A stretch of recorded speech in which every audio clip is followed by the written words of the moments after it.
Welcome to Death and Aliens, an in-depth look at horror and sci-fi TV from two friends who vaguely know what they're doing.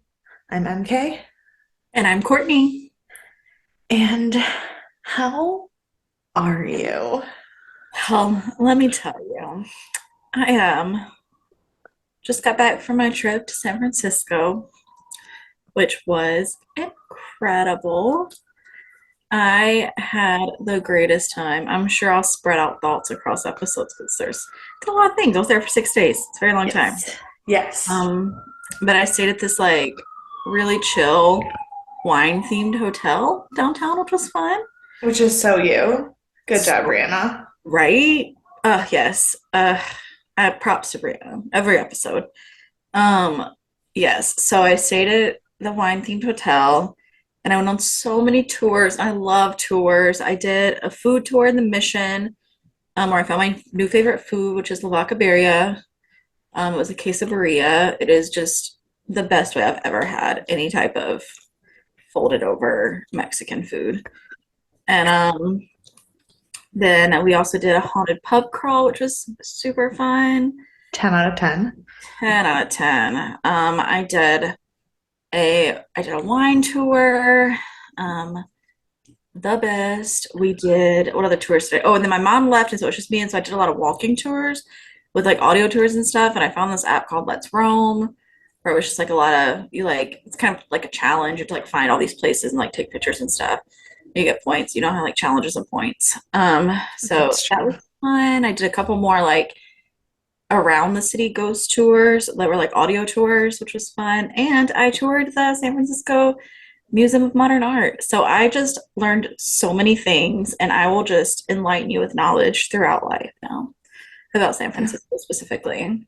I love it. Yes. How are you? I'm okay. You live? What? This isn't where you live anymore. Oh, yeah, this is my new studio. I love it. Um, so yeah, so you can see my teal walls. And it's a very different sound quality, so I'm figuring that out. Um, But yeah, so I moved I love finally.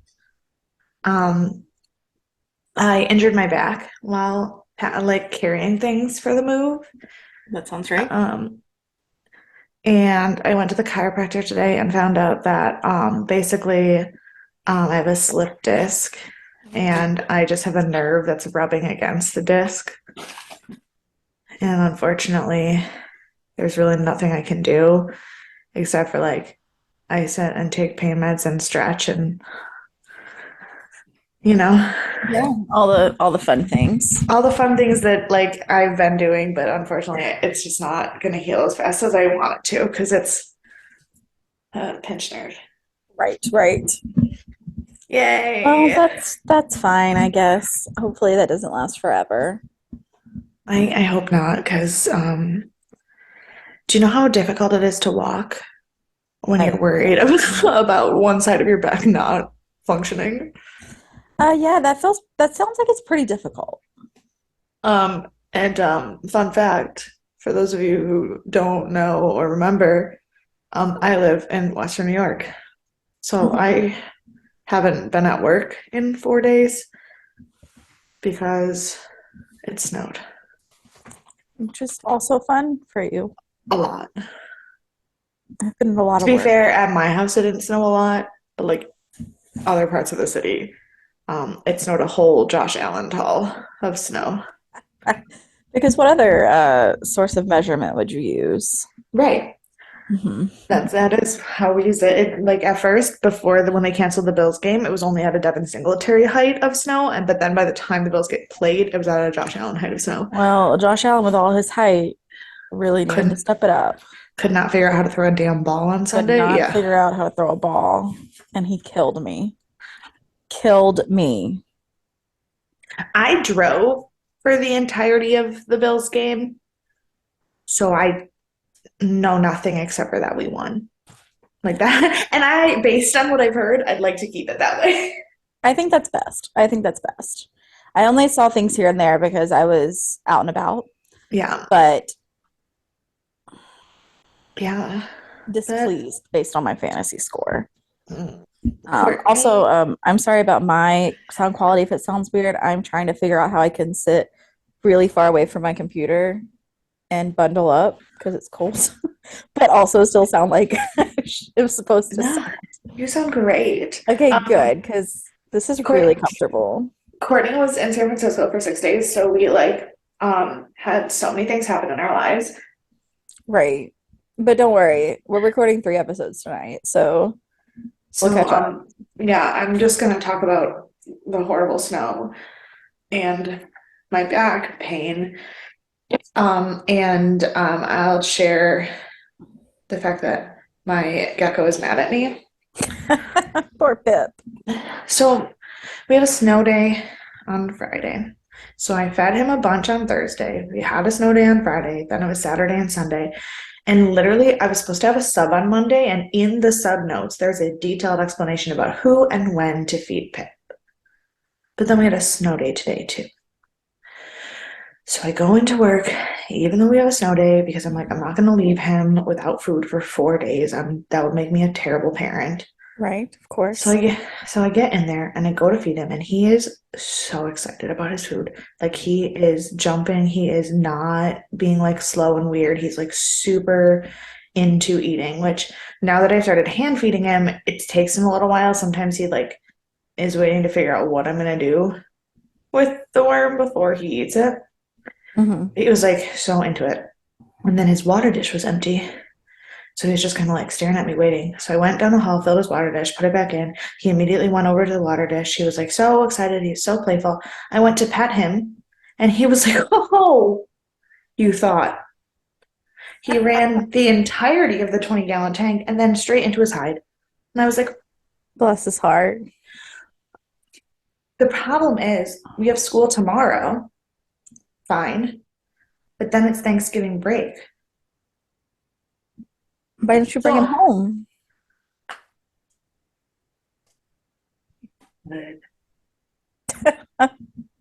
no, it's just the whole I have to bring every part of it home. Right, Like I right. have to bring the terrarium and all the lights and the timer and the food. It's just a lot. And I have to go back to Kenmore on Friday for the family Thanksgiving with Daniel's family. So before I go to their house, I'll stop and feed Pip. Poor Pip. Also, I want you to know if you like completely took this out of context and you just cut the line where you're like, I didn't feed him for 4 days, that would make me a terrible parent. I was like, yeah, that would make you get the local services called on you for sure. For sure. I was like telling my mom, I was like, I feel like being a parent of a child would be easier because they're annoying and they're always up in your face. But being the parent of something that's self-sufficient up until the point of feeding, that is the correct amount of commitment for me right now, the wrong kind of commitment. Totally feel that. So, because like, Sadie's up your butt if you forget to feed her. Absolutely. Or if I like don't pet her enough, or if she's cold, or if I'm trying to sleep and she doesn't want to sleep, or, Yeah. a Yeah, so myriad of it's other it's reasons. it's not hard to forget to keep her alive. Like, yeah, right, Right, it would be hard to forget. Pip, right. he's just doing his own thing. I mean, to be fair, if I like left the terrarium open at all times and he could just roam free, he probably would either crawl under something and hide forever or just start biting my ankles. That's probably true. That's probably true. Yeah. Um, but you know what would make me feel like a better parent? And what Pip probably needs. Spirituality in my life. Absolutely. Absolutely. Well, I'm so pleased to tell you that I have that for you today. Fantastic. I don't have a source. I'm so sorry. I just found this and I don't have a source. So just go with me. Um, you have to trust who you are becoming. You are not the same person you were a year ago. Allow yourself to continue to grow and evolve. Your strengths will become even stronger, your soul even more beautiful. You are magic. I love that. Don't you? Me too. Me too. You know what else I love? Please tell me. I love Stargate. Me too.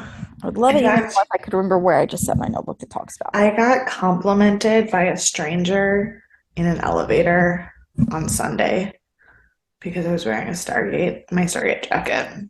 They knew you were one of them. They were like, "Oh, I love that jacket. What a classic." And I was like, "Right?" Oh. But we're in a weird place with Stargate. Yeah, I gathered. Like quite literally.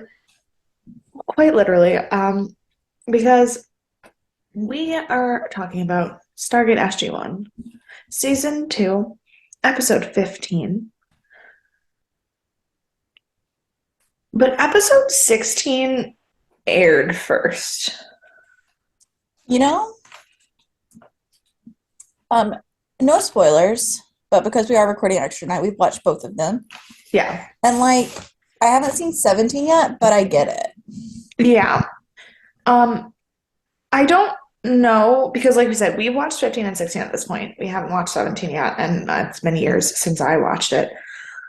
I don't remember what happens in episode 17 that makes it make sense for this to be the correct order according to the DVD. And also, in some versions of the DVD, this is not the correct order. Okay. This is the order on IMDb, but this is not the DVD or broadcast order. So I'm not, like, on Netflix and Amazon, this is episode 15. On the original broadcast and on the DVD, this is episode 16.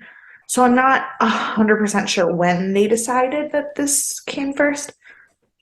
Because it wasn't in 1998.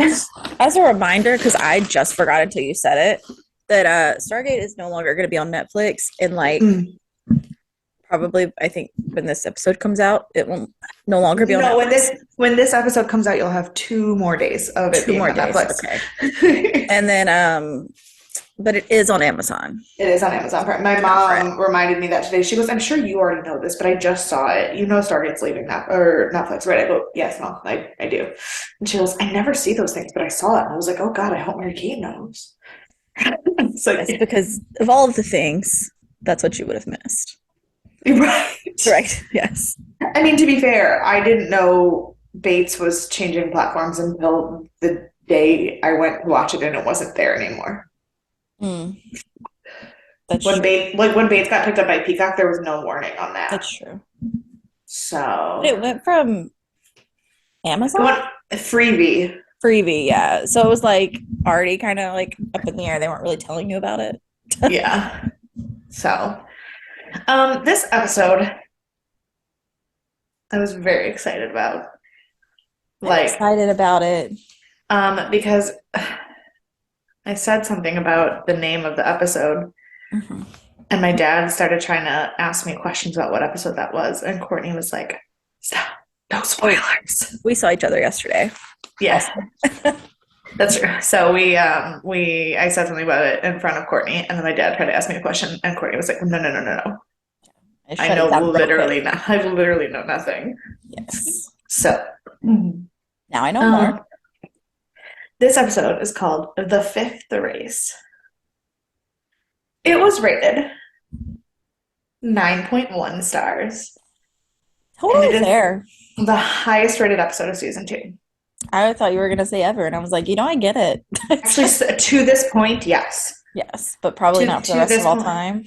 I have not looked detailed at the ratings of every episode of every season, but how dare you? How dare you not look at like 300 episodes plus to make sure. At this point, it is the highest rated, and it is the highest for all of season 2. So everything we're gonna watch in season 2 is not gonna be as good. Well, I mean, it came out on December 16th, 1998, which is no longer a Friday. Are we on Sunday now? No, we're on Wednesdays now. Maybe that's why Alamo does Weird Wednesdays. Maybe. Yeah, it was airing on Fridays, and then after the November hiatus, they switched to Wednesdays. Very strange. Very strange. I don't know why. I don't know the politics of television stations in the 1990s as much as I would like to pretend that I ever know what I'm talking about. I do not. Did it switch like platforms? Did it switch where it was airing or? No, I do know it got picked up by more platforms, like in other countries at this point. But as far as I'm aware, it um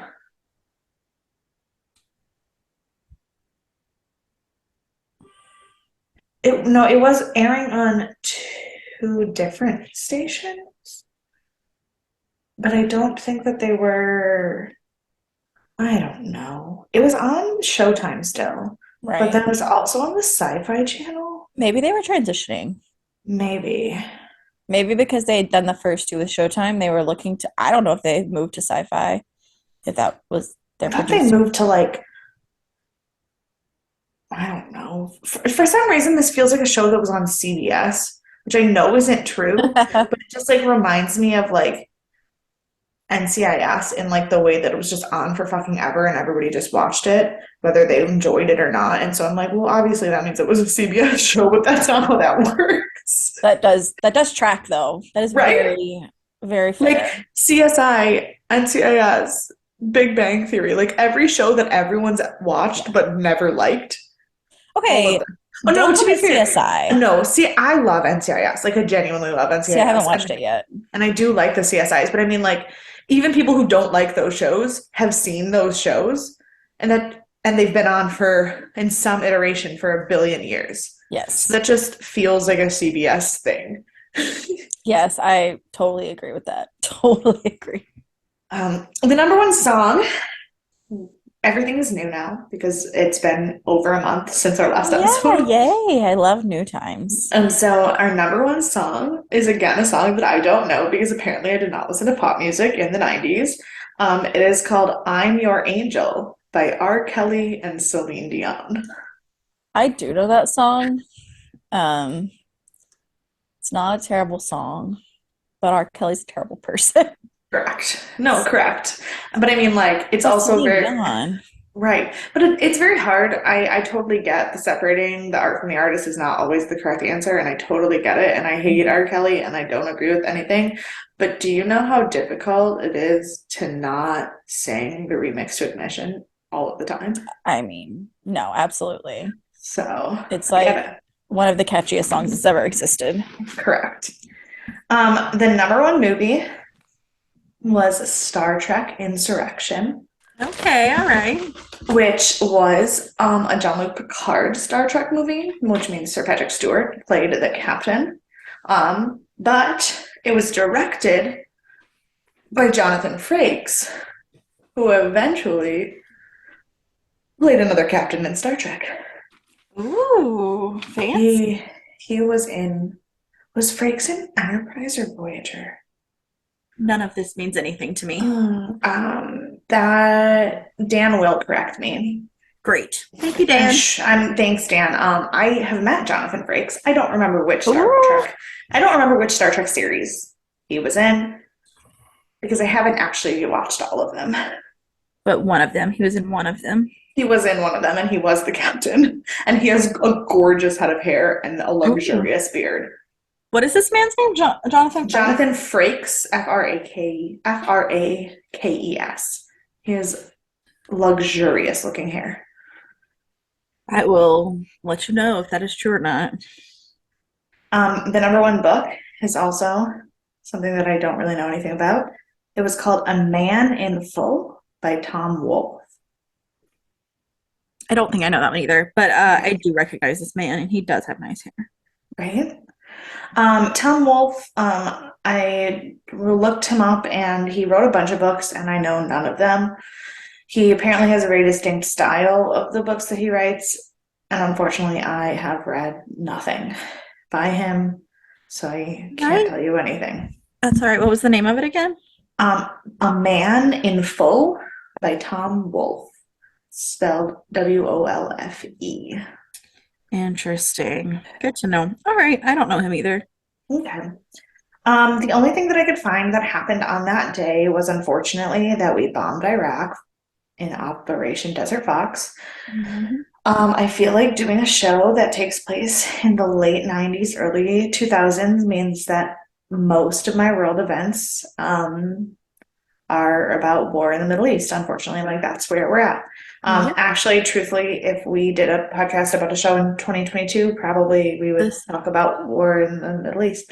right. Yeah. So, Just a running theme of life, which is unfortunately. so terribly sad. It is. Um, I really wanted there to be quite literally anything else that I could talk about. And I couldn't find anything except for that apparently, despite the ongoing impeachment trial, Bill Clinton's approval rating was going up. Yes. Yes. I forgot we were still there. It's been like Yes. 2 weeks since we've recorded, and now I It forgot has been like the 2 weeks since anniversary. we recorded, but also the show is so long that we've been stuck in the 90s for so long. Speaking of Bill Clinton, though, this is the weirdest thing that I have ever found in my life. So the other day, Dan and I were painting my room, and I was looking for a pencil, but I didn't have any of my stuff at the new house. So I went into my mom's office, which was still completely packed in boxes, and I just opened the first box on the top, hoping maybe there was a pencil in it. And it wasn't. It was a box full of important papers about my brother's life, like his hospital certificate and his baptism certificate. Okay. She has one of those for all of us. It just that was the one on top. Right. But the very top thing was a card addressed to my brother at the address that we lived at when he was born from the White House. So I obviously opened it. Of course. Of course. And it was quite literally a welcome to being born, congratulations on being alive card from Bill and Hillary Clinton. That is so funny.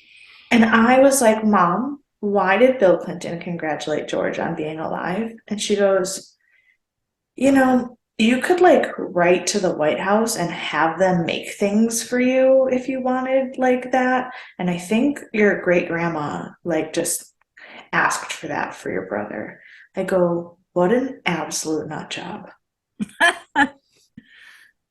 It's like Disney. You can write to Mickey and Minnie, and they'll write you back. Yeah, but Mickey and Minnie are fictional characters that 450,000 people could be signing, stamping names on them. Sorry to spoil the Um, magic. Same for the president. If there was a hand signature. He didn't do that. His assistant learned how to do his signature and did it. Have you ever met a famous person Yeah, every famous person I know signs all their own stuff. in person?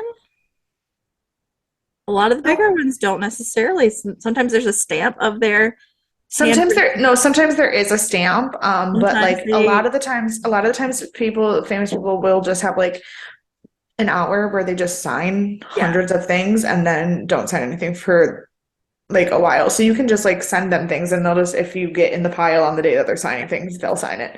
yeah. But I feel like it's different with the government. Because I've definitely heard of people that like these people learned my signature and signed for me because I have better things to do. That feels illegal on so many levels. So is mail fraud, but you did it anyway. So what can I tell you? It's probably statute of limitations probably run though. You're Well, probably it also wasn't like it was already opened. It wasn't like I opened it for the first time. It was already open and in my house. loopholes. Yeah. I called my sister on the phone the other day and I said, "Hey, I'm illegally opening your mail, but I want to do it while I'm on the phone with you so that you know that I'm doing it." My mom does that, and I'm like, "Oh, don't open that. I know what that is. I need to save it for later." She's like, "Oh, I opened it." I'm like, "Mom, all my school stuff, all my acceptance letters and whatnot. She opened all of them when I wasn't there. I was like, Mom, just let me do it." So Somebody opened my mail because I got a new credit card in the mail, only I didn't. I can't find it. It doesn't exist. I have to good. call my bank. So, anyway, this episode that is not about Bill Clinton 0%. was directed by David Warry Smith and written by Robert C. Cooper. So, We got some of our regs there.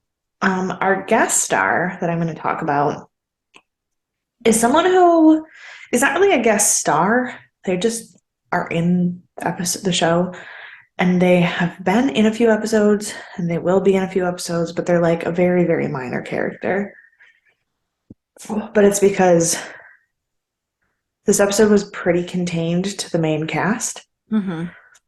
Um, Does. but so our guest star is Dan Shea, who plays Sergeant Siler,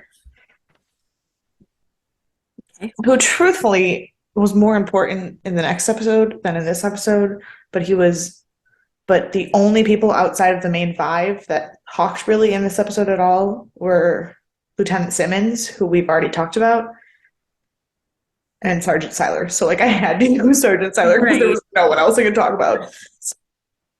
He's mostly actually known for stunt work, which is funny because he plays like a weird nerdy scientist soldier in this show, but he's like actually like a badass stuntman. And like the one thing that I could find that was like a real role, he played a priest in Cabin in the Woods.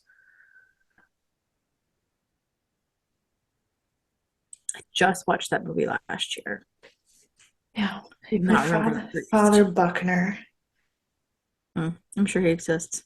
He definitely exists. Probably not a big role. Not that's a great but odd movie. I love it because it is great. Not. Yeah. He had a few TV one-offs. He was in shows like Supernatural, Continuum, The X-Files, and of course, MacGyver. Did it say where he was at the X-Files? No. I mean, it did. I just didn't read which episode he was in. Sorry. So we start the episode. If there was ever an episode that needed a previously on and didn't have one, it was this one. Because all of the other episodes that had previously ons didn't really need them. This one, I was like, oh, holy callback to over a season and a half ago. That's why I didn't follow the opening. Yeah. So the opening is the team briefing, and they kind of do it pretty well when they talk about things, except for that it was like we were supposed to remember things that we definitely did not remember. And Dan, I mean, I did. Right. I definitely didn't. But you didn't. And also, if we were watching this in real time and not like every week, the rest of without breaks, yeah. Because the episode that it referencing, Torment on Tantalus, was like season 1, episode 9 or 10. So, like literally a year had passed. But Daniel's talking about they keep calling it the like meaning of life thing. Yeah. But so they're talking about the room that they were in on Langford is Catherine's last name. What is Ernest's last name? Little something? I don't remember. I have no idea his last name. I don't know that I ever learned it. Well, they said it in this episode. Oh, I did. Yeah, okay. So Ernest and his old decrepit 100 years alone on a planet itself. Mm-hmm. The planet, they had that room that they found that had all of the weird alien languages, and Daniel almost sacrificed himself to death because he cared more about this weird alien room than being alive, and we hated him during that episode. Yes. But on a probing mission, Amel found an image of an inscription in the same language as one of these 4 alien languages. So, of course, Daniel has lost his ever-loving mind. And can I tell you, our linguist? Is that Linguist, yeah. Linguist. I just add letters sometimes. Yep. Our linguist, this is like the first time he's like used his linguist knowledge in ages. In ages, yeah. And I was like, oh, good. We finally get him for his talent he's meant to be known for. Right. And so he's like super excited, and everyone's a little over Daniel's enthusiasm at this point. Like, aren't we Like, all?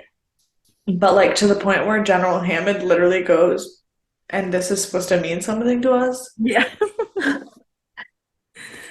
Yeah. And so he's like, listen, like, what is he's so excited, no one else seems to care, but Teal'c is like, no, that seems like a good enough reason to go to this planet. Let's do it. So they get there and they find a room with no exit and no doors, but it somehow has lights and air, so they're confused. And Jack is absolutely done with all of it and is like, Yeah. okay. He's like, He's very okay, good. let's go. And Daniel's like, don't leave so soon. And then he starts shouting that he's from Earth and he just wants to talk. When he started shouting, I was like, what are you doing? You're like the biggest moron ever. You know how I once early on made the comparison that Daniel is Milo from Atlantis? It's in moments like this where I'm like, oh, you and Michael J. Fox, only two people on the fucking planet who would react that way. Yes, yes. I do need to rewatch that movie. It's the next one on my list of for climbing the castle podcast. Fantastic. So when he starts shouting, a weird thing in the wall opens up. I thought for sure that was about to shoot someone. I was like, that only looks like it shoots missiles. So Teal'c just goes over and sticks his face in it. Yes, yes. Because when a weird thing opens in the wall, that is what I would also do, just stick my face in it. Involved. But nothing happens. He's just like, it's just got some colorful lights in there. Okay. So then Jack, Oh, who it is. apparently doesn't believe Teal'c, goes and does it himself.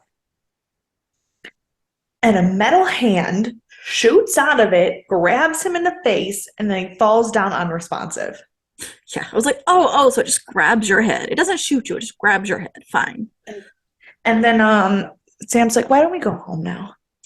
Yeah. You think? Good time. Good time to go home now. Yeah. So then we have the credits. Question. Yeah. This may be my brain not working. Okay. Did the credits change some of their scenes? Yeah. Okay. So I'm not crazy. No, I think they changed them for every season. I didn't notice at the beginning of the season, but also I don't always notice. So that Right. very anything. But I was looking, I was like, those are not the same teams I remember seeing. No, there's definitely I don't know that all of them are different, but I know yeah. Because the ending's still the same. Hammond's is definitely different. The Antarctic one isn't in it anymore. Mm-hmm. Yeah, that's So- what I noticed. Yeah. Okay, well, that was a thing I noticed probably 15. Are we on the episode 15? Yeah, we're on episode 15. Episode's too late, probably. So it's fine. It's fine. Maybe I'll notice it before then in the next season. Okay. So Janet has done a workup. Jack is physically fine, but he's acting super nonchalant about the fact that he was catatonic and it's just yeah, nope, we're cool, we're done. Can we be done here? And Janet and Sam are rightfully slightly perturbed. Yeah. And they all look a bit different. Like Janet's hair is shorter than the last time we saw her. Yeah. So it looks like there was more time than not in between filming. And I know it was filmed all basically at the same time, but Jack looked a little grayer to me and it was just subtle differences. Which, to be fair, this is officially the second half of the second season, so there could have been a chunk of time between filming. Yeah. So then they go to the briefing and they're all trying to figure out what happened and explain what they saw and what their take on it. And Jack is being super weird. And he says, and he's just being so awkward and nothing happened. I don't know what you guys are talking about. They're like, Jack, are you okay? And he says, there's nothing curvous with me. Cruvis. Cruvis, yeah, nothing Cruvis with me.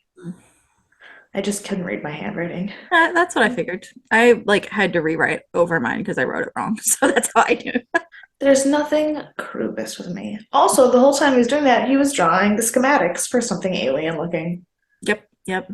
Great. Very Jack-like, as you can imagine. As you can imagine. Because, I mean, to be fair, it is very Jack-like in the fact that if someone's going to be taken over by an alien, Right. 8 times out of 10 it's Jack. Yes. The other 2, it's Sam. No. Without being taken over by an alien, very un-Jack-like. Correct. Actually, weirdly, at this point, they've all definitely been possessed.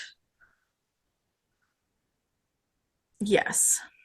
I do remember when Daniel Jackson got possessed. I was like, when did that happen? To be fair, he wasn't really possessed. He was just sarcophagized. Right. But like close enough. Right.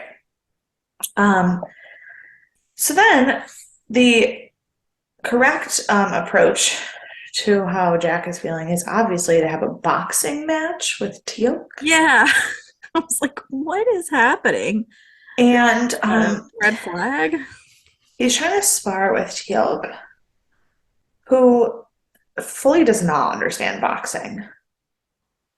And he's just like, why, if you don't want me to hurt you, why do you want to fight me?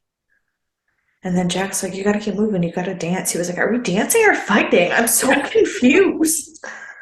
I was like, look, Took, at this point, I get it. Like, I would probably also ask the same thing, even though I understand how boxing works. Right. So Jack is like trying to give him hints on like how to box better and how to have better form. And he starts using round words again. Yep. Yeah. At this point, I was like, oh, I'm going to write down all the different words he uses that are not our language. And then it was too many times. And I was like, never mind. Yeah. Never mind. That's not what I'm going to do. This one was Kosars. her Kosars, which the only reason I remember that is because there's trivia about it later. Ooh. So then Jack goes to Daniel and he freaks out and he's like, why can I not say words? And he says, I've lost the phalatus to speak. And Daniel's like, because he's a linguist, he's like, that sounds like a Latin root word, and just pulls out this fucking massive dictionary of Latin words. Yeah, I was like, where have you been for like 2 seasons? Like, this is supposed to be your job. And this is the first time I feel like you're doing it. And so then he is like, oh, wow. And he like looks it up and then he's like geeking out about the fact that like this is Latin and the words make sense and blah, blah, blah. And then Jack just starts reading the alien inscription. Yeah. This is where I was like, is Jack an alien now? I was a little slow to the take. So I was like, what exactly happened there? But he cannot explain what's happening at all. Then he writes some crazy math on the board, and everyone says that the math equation does not make sense. Right. So Janet says that when the average human brain is operating at 15% capacity, Jack's is at 90. Now, I forgot to look this up. I told myself, I made a note that I was going to look this up because I think that that myth has been debunked. Well, because you forgot, my brain said, hey, you should look that up so you can tell MK about it during the episode. Yeah. So I looked it up. Good, because I literally was like, I'm pretty sure that we've debunked the 15% capacity brain myth. He did indeed. I started searching for, oh my gosh, I started searching for Jonathan Frakes on the same one I had looked it up on. I'm so sorry. No. But yes, it's been debunked. Oh, here it's okay. Okay. So sorry. There was a whole thing. I had the whole spot pulled up. The 10% of the brain myth asserts that humans generally use only 10% or some other small percentage of their brains. It has been misattributed to many celebrated people, notably Albert Einstein.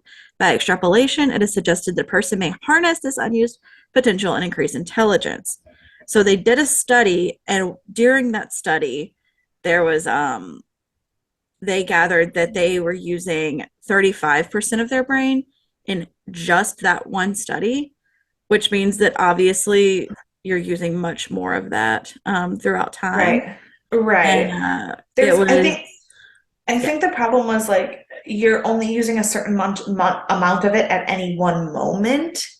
Well, they said that when I was reading more about it, it said that you're actually using more than that at any one moment because there is like, say, there's 100% of your brain, and you're using at least 5 to 10% of each part of your brain at a time. Right. No, And no, so, no. I mean, you're not using 100% of your brain all the time. I'm saying the right. number being smaller than 100 has to do with what is firing in your brain at that Yes. moment. But if you were only using 10% of your brain capacity at any one time, that's just your non like decision making functions. Like that's your lungs and your Right. heart. Like If that. Yeah. But yeah, so so it has been debunked on multiple shows, including Mythbusters, including Rough, the Rough cartoon Ruffman. Rough Oh, Ruffin. Fetch with Rough Ruffman. I love that show. Yes, and Teen Titans. So Fantastic. I literally was like, as I was writing the note about it, I go, that can't be true. I put a lot of big stars because like I know this isn't true and I'm gonna find more information about it. So I did. Because I told myself I was going to, and then I didn't. I was hoping that it would be in the trivia in IMDb, I thought it might be. but that was clearly me thinking that people were smarter than I should have thought Totally that they could fair. be. Totally fair. Yeah. So while they're looking at the fact that Jack's brain is a brain, um, Teal comes in looking for Jack because he's apparently escaped the infirmary. Right. Right, of course. Of course he has. So they split up to try to find him, and Sam finds him in the lab. And he's trying to take this vial of like yellow liquid, and he says he needs it, but he doesn't know why he needs it. Just very unsettling. It's very unsettling. What if it Um, was like a drug that killed you? And it was like right, one of those things that like, when like robots are set to like self-destruct if they get in a compromised situation. What if it was like he had gotten this alien in his brain and it was like, you're in the wrong spot, we have to self-destruct now. right. So the rest of the team is with Hammond, except for Teal'c because Teal'c is babysitting Jack. Mhm. They're trying to make heads or tails of the situation and try to figure out what on earth is happening. When Teal'c comes in and says that they need to go to the control room because he has no idea what Jack's doing. Yep. Which is again unsettling because if Jack is doing something that is beyond the comprehension of Teal'c even explaining it, we're screwed. Right, right. Not great. Not great. Especially in the control room. Yeah, like who knows what's gonna happen next.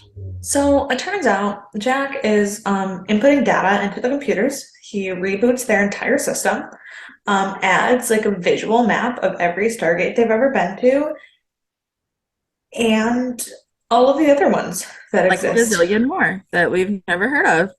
And not only have we never heard of them, and they're all of them that exist in that galaxy, they don't exist on the Abydos cartouche, so they never would have found them At all. anyway. Hmm. Um, Yeah, that's super exciting and scary. um, so they finally realize that he may have the entirety of an alien knowledge inside his head. Which is crazy because like so does Tilk and Jack seems to know way more. It's Right. like it's not even just like a generic alien. Mhm.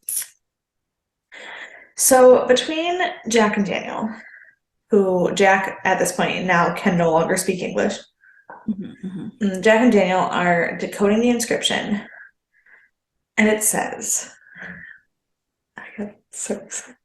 It says that the inscription is from a race called the Ancients. And Daniel thinks that they may have been the ancient ones, the gods that taught the Romans to build roads, and that they are probably also the alien race that built the Stargate. Yes, very big.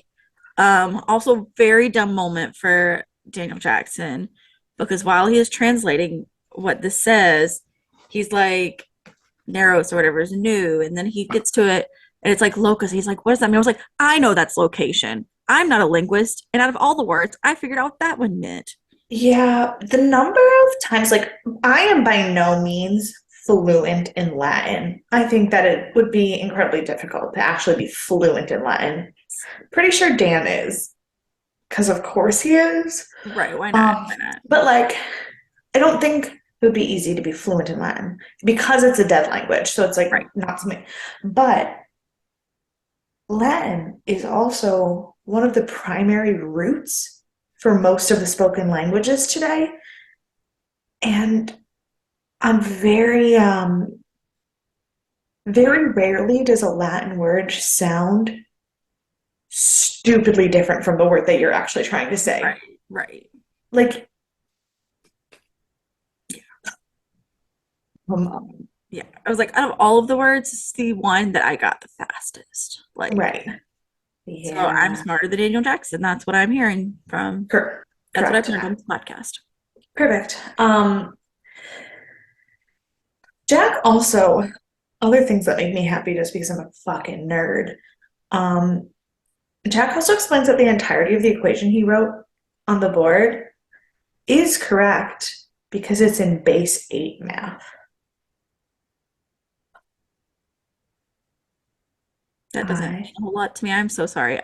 You looked at me like you were Okay. looking for a reaction, and I don't know what that means. So Okay. So, for those of you who want to be enlightened by math nerdiness, oh, me. um, the way that we do math in um, almost everywhere on planet Earth is base 10, which means that everything that when you get to 10, you move up. So basically, 0 through 9 are your first digits, and then 10 is a new number. Mhm. Base 8 means that your digits are only 0 through 7, and then 8 is actually 10 because you only have 8 numbers. So, like the number, um, I don't know how to do it without drawing it. So like number 9 doesn't exist. Is what you're telling me? Correct. Number You 8 want to know doesn't why? exist either. Do you want to know why 9 doesn't exist? Right. Because 7, 8, 9. So, like the number 46, number Okay. 46, Uh-huh. Yes. it's backwards, but number 46 It's in not base backwards. 10. Okay. Oh, wait, it's not? Nope, that's a 46. Oh, good. Okay. So, if this was in base 8, you would have 4 8s and 6 1s instead of 4 10s and 6 1s. So Mm. 46 would actually be 8 times 4 is 24. So 40, this would actually be Times 4 is 30. 32. It is 32. You're so right. I can't. Man, I, I'm a math genius and I'm smarter than Daniel Jackson. right. It's I'm ready to 32. take over the world. 32 plus 6 is 38. So 46 in base 8 is actually equal to 38 in base 10. So that's why when Sam went to the board and started like scribbling numbers next to it, she was like, oh my God. Oh. I But took I a can't figure out that class, locus means location. correct. I took a class in college that was about how to teach math. And one of the things that it did was teach us how to do math, like adding and subtracting and multiplying in non-base 10 numbers. Like, what is this? Do this whole math equation, but in base 3 instead of base 10. Interesting. Because I it was that was it was like a action. it was a class about the concepts of math, not the problem. Like, so it was like if you didn't know what numbers were, what would you say addition was? Hmm. So I like would. so right, but so like one of the assignments was we had to do all of this like basic math, but in hieroglyphs instead of like numbers. So it was literally because it was about like how to teach kids math. So it's like if you don't know what numbers are, how do you do math? I really hate this class. Oh my God, it was the best class I've ever taken because it was just so like meta and so bonkers and like oh I would be I so uncomfortable. Just as unsettling as this episode. oh dude The I episode. if I had been able to pass a fucking calculus class, I would have ended up a math teacher, but I could not pass calculus to save my life. I did it one time with a lot of help. The second time I took it, I got a C. Hmm. That's not, you really can't have a math major if you can only get a C in Calc 1. Right, right. Mm. Yes. So anyway, base 8 math. So cool. Then we go back to talking to Dr. Fraser, who is warning everyone that because Jack is using more of his brain than he should be, even though that's not true at all, his brain may shut down just like a computer that's overloaded. Mhm. Um, We also find out that Sam has been sending probes to all of the planets that Jack added to their Stargate collection, and they may have found something because they That's a found lot of probes. that is a lot of probes. That feels like too many to just have on hand. Yeah, probably. Especially since at this point I think we only have 11 SG teams. Right. And I've only So seen like 3 probes. So, yeah. So they found a planet that has a pedestal that has some of the same writing on it. So they're like, okay, let's go find out what's there. Um, and Daniel's like, I can't go because I have to be here with Jack because A, we have to take care of Jack. He can't talk.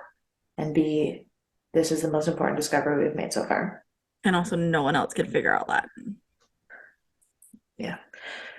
I think it would be a little slow, but they did have that giant book. That's true.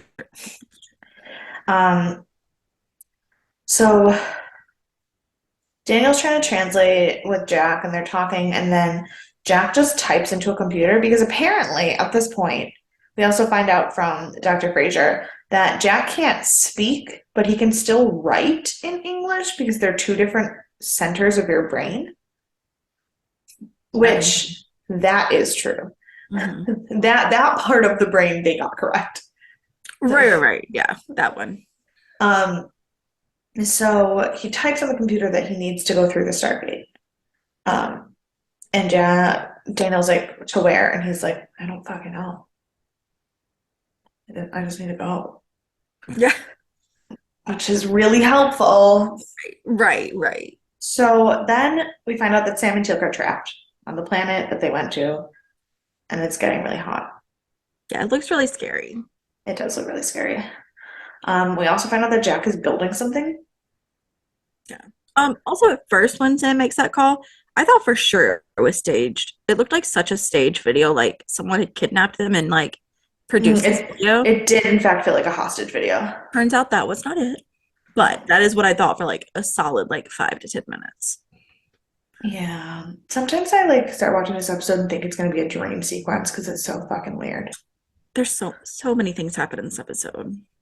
Um, and Daniel tells Janet that he can't tell Jack that Teal'c and Sam are dying because he just has too much on his mind right now.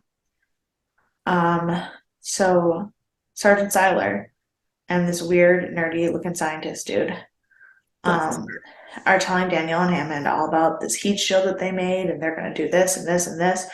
And Daniel goes, but are you going to get Sam and Teal'c home? And they're like, it's not that we have no idea. We just have no idea yet. Yeah. That means That means no. I mean, here's the thing. I'm all for growth mindset. It's not that you can't do it, it's just that you just can't do it yet. But you don't have time right. for the yet right now. Because Sam and Teal will be dead by the end of the day, we find out. Yeah, that's exciting. That's exciting. This episode's a roller coaster. So then we go back to Jack, who has finished building his machine. And he turns it on, but he still has no idea what it's for. Which is all very confusing. And Daniel is like, okay, we don't have time for this. So he goes to show him the message from Sam. And he's like, I still believe that this ancient alien race that's brain is in your brain are the people who built the Stargate, and no one else believes me. So maybe if you figure out how to fix the Stargate, people will believe me. And here's my real problem with this situation. Daniel doesn't say, fix the Stargate to save Sam and Teal'c. Fix the Stargate so that our friends don't die. Fix the Stargate because I know that secretly you're in love with Sam. He says, fix the Stargate so that people believe me. Yeah. I have a lot of problems with Daniel, but my biggest problem at this point is everyone just trusts whatever the ancients are doing in Jack said. How do we know they're friendly? We haven't met them. Well, I mean, because How do we know they're not trying to kill us? Jack hasn't tried to hurt anybody yet. Okay, but like he's really smart now, and this device, what if this device is meant to kill everyone but him? Or what if he's gonna send something back to Sam until that's gonna kill them or trap them there To even be longer? fair, they left him alone with Daniel, who trusts everyone. Right, right. So, Yeah, fair. Jack draws this whole thing, Hmm. and then he takes it to everybody, and it turns out it is a schematic of the DHD with repair instructions. Yeah. I always write And it down as DHD device, and then I'm like, nope, that's the same word. it's like an APM machine. Right, right. So then they just, instead of like sending Jack there to fix it, they just like shoot the instructions there. Yeah, they're like, okay, good luck. Hopefully that works. Hopefully Sam can read them. Yeah, I mean, to be fair, she can, right. and she fixes it. In about 2.5 seconds. Yeah, Very fast. right.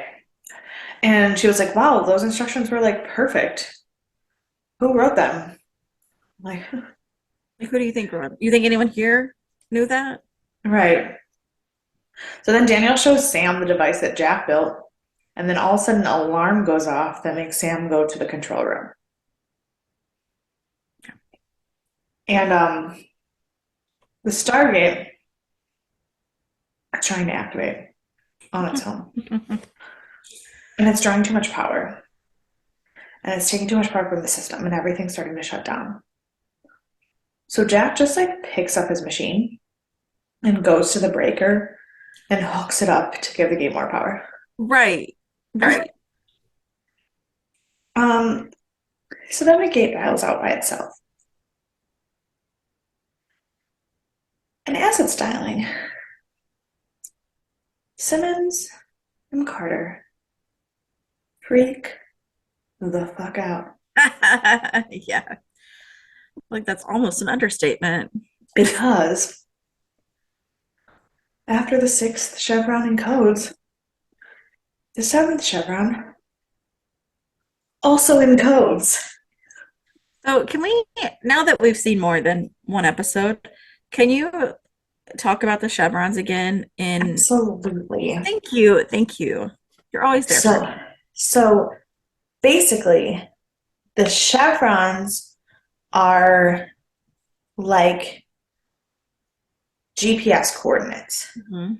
And it's the way that like a radio signal has to like cross through certain like, and you have multiple layers before you actually pinpoint an actual spot with Mhm. different waves.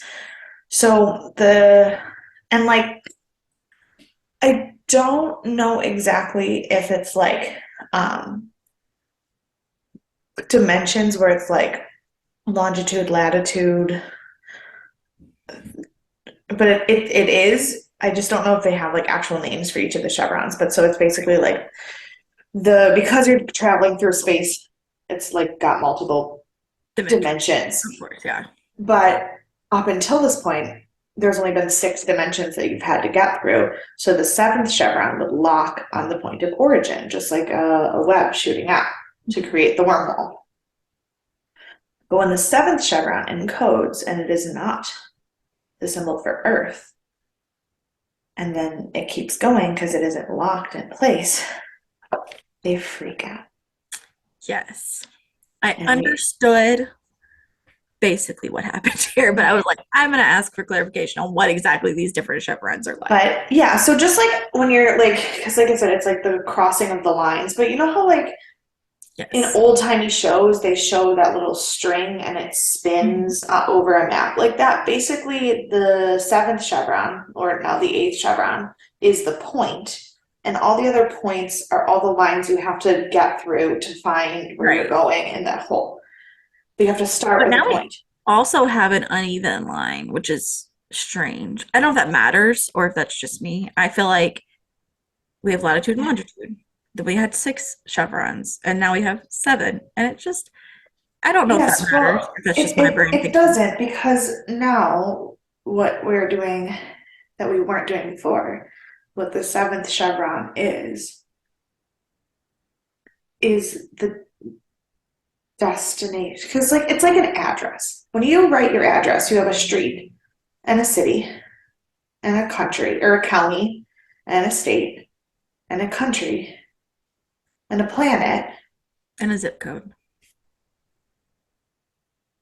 Well, we don't because we don't actually put a planet and put in a planet. Mhm. And now we have a galaxy. Gotcha. So So it's this is like, like, so we're assuming that before like today, we've only been in the Milky Way galaxy? correct. They did not know until this episode that they could leave the Gotcha. Milky Way galaxy. Gotcha. See, I thought we had already left the Milky Way galaxy. No. Everything Got that it. has happened so far has been in our galaxy. They did not know that there was the Oh, ability to travel outside of the galaxy until all this right. episode. That's why this is such a big deal. The unlocking of the eighth chevron is unlocking the fact that there are other galaxies. That is wild. Is there anything past galaxies? No. Oh, Not no. okay. I'll make something. Don't worry. Okay, so they're now so this gate opens with a destination that they don't understand Hmm. because eight, this is new. Um, and Jack just like goes to the gate. He's like, bye. And Teal'c tries to go with him, and Daniel's like, no, I think he has to like do this by himself. And they realize that like because they don't know where he's going and they don't understand these new symbols and this eighth chevron, and he doesn't have like equipment with him with like a radio transmitter, and they don't know where he's going to know if it's safe to give him a radio transmitter, he might not be able to come back. Yep. And they're like, All up in the air. do you really want to do this? And he does. He just leaves. Yeah, he's just gone. So they're trying to track him, and they're following him on the tracking device, and then they lose the tracking of him. Because he's in a different galaxy and they're Yes, they do. They actually do lose point at like lose ability to track him at the point where he switches galaxies. it totally makes sense. Totally track. But he comes out of the gate on some planet that is filled with Asgardians. We see the Greys again. See the Greys again, and the Asgardians like talk to him, and he's speaking to them in the language of the ancients and everything, and so they're very confused, and he just keeps asking them to help him, so they take the knowledge from his head. And while this is happening, Sam's trying to dial out again to find out where Jack is, but the computer won't accept an eighth chevron, and the device that Jack had created is dead. Yeah. So they have no access to power anymore. Yeah. So we go back to the Asgardians, and Jack has woken up from his being knocked out, and he has this conversation with them, and that they tell him that they are the Asgardians and that they're on the planet Othala in the Ida galaxy, and that he used something in his subconscious to find them there to ask for help, despite the fact that the ancients have not been there in some time. And they said that the knowledge wasn't meant for him because humans aren't physiologically advanced enough to accept that kind of knowledge, which I love that way of saying it. Because it isn't. It's not that their technology, their computers can't do it. It's not that their brains don't want to know it. It's just like their bodies physically can't handle that much happening in their brains. But that they're impressed because they didn't think that humans had even reached the level to be able to subconsciously like bring themselves to this other galaxy and like do what Jack did to get the help that he needed. And they tell Jack about the Great Alliance and the four races that were there Which we in were this like in the set circle. up for in that first Asgard's episode. In the first Asgard episodes, we knew. Well, no, in the episode where we see Ernest in his ancient one, like in his thing, and they have that the circle. Right. I knew at that point we had already Method Knox. met the Nox, and we had already met Thor. We hadn't seen Thor in alien form, but I knew Thor was Right. But we also knew Thor was still one of them because the Norse language was there. Yeah. I knew about the ancients. The fourth race is called the Furlings. And I will tell you right now, they are never a part of the show. Are you kidding me? No. The name was literally only made up for this episode and they are never seen. That makes me sad. I was like, that's a spoiler I can tell you because like you'll be waiting for 10 seasons to see them I and absolutely would. they're never in the show. Maybe they come back in one of the spin-offs. If they do, it's universe because I've seen all of SG1 and all of Atlantis and they're not a part of either of That's those. very upsetting to me. I do not understand why we're creating a race that's never going to exist again. That just like why not just make it 3 races? Why did it have to be 4? I don't know. Right. Like there's no reason for that. It'd be different if there was like a real reason. I mean, I think that they're talked about, but we are never going to meet them. Okay, that's fine. I'm mad about it. My own time. Um, and basically that like they believe that humans have the potential to be in the alliance, but they're not ready. Mhm. And Jack is like, listen, we might not be ready, but we're out there. And whether we are capable or not, we're doing the best we can because we're a curious race and we want to understand and we want to be a part of this. And the Asgards say that they have made a very big first step in becoming the 5th race. And they shake hands and it's beautiful. And then we go back to SGC where Sam is desperately trying to figure out how to work the Stargate because they have apparently lost all controls of it. Mm-hmm. When the wormhole opens and Jack pops through, and then suddenly they all have control and they have all their control back up the gate. Mm-hmm. And they ask Jack what happens, and the only thing he says is, I think it's all going to be okay.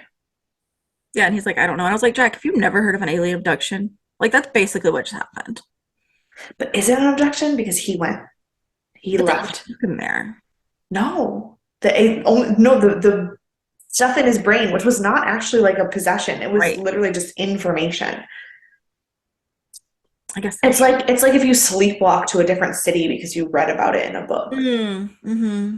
Yeah, that's a better analogy than what I was thinking. So Yeah. okay, fair. I mean, I hope no one has sleepwalked all the way to another city. But That would like be insane. But it would be like people who sleepwalk and they like cook the meal that they read a cookbook for right before they went to bed. It's more like a being like your subconscious knows what's happening, but your conscience doesn't. So it's just people basically sleepwalking is the best analogy I can think of for it. I think that's a good one. I think that's a good one. So trivia. There's a boatload today. Can I give you my final thoughts then? Absolutely, you can. Well, first, we don't know about the furling, right? Apparently so, because we're never going to know them, but that's fine. Fair.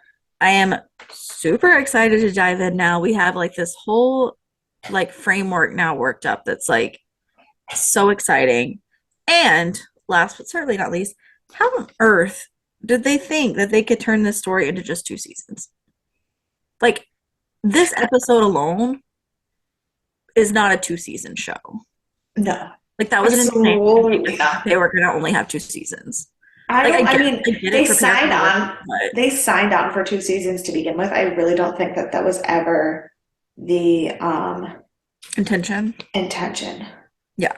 Well, yeah, that's not a 2-season show by very very clearly, very clearly. Yeah. So there are 10 pieces of trivia on here. Ooh, exciting. First of all, at the end of the instructions on how to fix the DHD, the very last sentence says, if this all fails, well, see ya. I didn't notice that. I love when they put Easter eggs and stuff like that in there. Yeah. When boxing with Teal'c, O'Neill advises him to bend his corsars. This is the word substituted for legs or knees. The NFL quarterback Bernie Kosar was noted for being hampered with bad legs. Oh. Yes. The name Furlings, as made up for this episode by writer and co-producer Robert C. Cooper, became a source for many jokes because some fans came up with the idea that Furlings was an anagram for fun girls. In an interview sometime later, Robert C. Cooper said he was amused by the idea but hadn't even realized it until it was brought to his attention by fans. I'd like to think that the Furlings are just some fun girls hanging out. Yeah, I bet they are. That's why we never see them. They can't be bothered with all of the stress. True, truly. The device O'Neill was building in his enhanced state appears to be a helicopter turbine engine. Okay.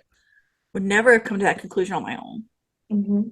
No, I don't. I've never seen a helicopter turbine engine in my life.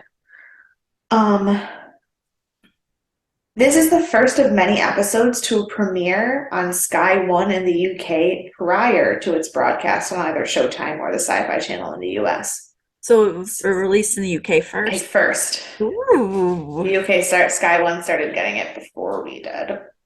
I love it.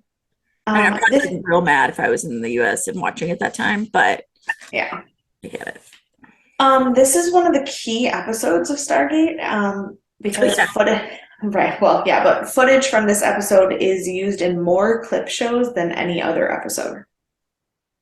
Which also is a spoiler alert, there will be more clip shows. I mean, there's no way I would have assumed. Yes. This is the introduction of the 8th chevron for traveling outside of the Milky Way Stargate network. This is the first episode where the ancients are mentioned by name, although they were alluded to in the Torment of Tantalus. Spoiler, but not really a spoiler, the ancients will play a significant part in the Stargate franchise going forward. Yeah, okay. I never would have come to that conclusion after this. Right. The ancient repository of knowledge device, the thing that Jack sucked his brain in, will be seen again. So don't worry, we will get to see that weird thing again. Excellent. And then for Region 1, which is America, in terms of DVDs, Region 1 is America, Region 2 is the UK. For Region 1, the DVD episode order differs somewhat from the broadcast order. This was the 15th episode broadcast, but it's 16 from Volume 4 of the Season 2 box set. But this wasn't the 15th episode broadcast, so I don't know. I don't understand. Everything's a mess, and I don't want to be here anymore. Everything's a mess in my life currently also, so it's fine. Yeah, so that is episode 15. Excellent. Who, my dear friend, do you want to punch? Daniel Jackson. He really made me frustrated this episode. Yeah, that's absolutely fair.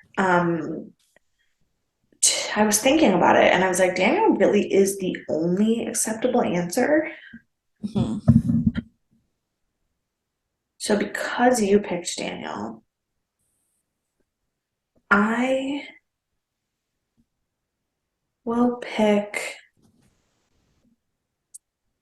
that scientist guy with the one with the suit who was with Sergeant Seiler, who was just pitching his heat blanket or his heat insulation thing. Because, he didn't really do anything wrong. He just annoyed me. Right. And there was not really any bad guys in this episode. Right. No, that's totally fair. Who is your MVP? My MVP for this episode is Jack. Because he did a lot of, not maybe of his own conscience, good things to learn a lot about the new races. And he made the first big step to making us the 5th race. So absolutely, if he would have gone in being his snooty Jack self that's super overly confident and cocky, we never would have been on the path to the 5th race. So he held it together and put us on the right path. Because Jack is once again really the only acceptable answer, I will give my MVP to the entire population of Othala. That would have been my second. Fantastic. Do you, Excellent. I was going to ask you if you have any predictions, but we've already watched the next episode, and also the show has not yet figured out what continuity is. So, I can have like series predictions. It doesn't have to be episode. oh, okay, perfect. What do you think's coming up? What do you the Well, ancients, man? I don't think we're gonna meet the Furlings. I think I don't actually have any predictions. I don't really know. I think we're just gonna keep learning more about the ancients, and we're gonna end up working I together with the Asgard. The Nox will come back soon. They have to. I will say, in a non-spoilery way, I peed myself when I saw that this was the episode we were watching because I'm obsessed with the ancients. That's fair. So I know you were that, very excited about it when we talked yesterday. yeah. So, um, just you wait. I am on the edge of my seat. Phenomenal. Well, if you are also on the edge of your seat, you are more than welcome to send us an email or a Facebook message or a DM on Instagram or a DM on Twitter or I think that's all or like a comment on YouTube or like I don't know if you can comment on things on Spotify. I think you can. We're figuring that out. Yeah, I don't, we really want you guys to interact with us, but we'll be real. We don't know how to use the internet. Yeah. It's like if you do it first, maybe we can like figure it out. You Yeah, know, to for sure. respond. Exactly. So you can do any of those. We are everywhere at Death and Aliens, and our email is deathandaliens@gmail.com.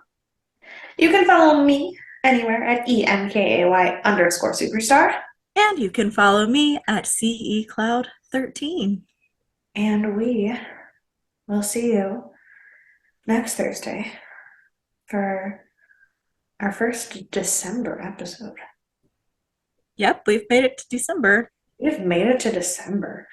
That is, Wild. wild is right. So we will see you Thursday for a thrilling episode. You like what I did there? What you did there. Of Death and Aliens, where we talk about Bates Motel. Can't wait. See ya. Bye.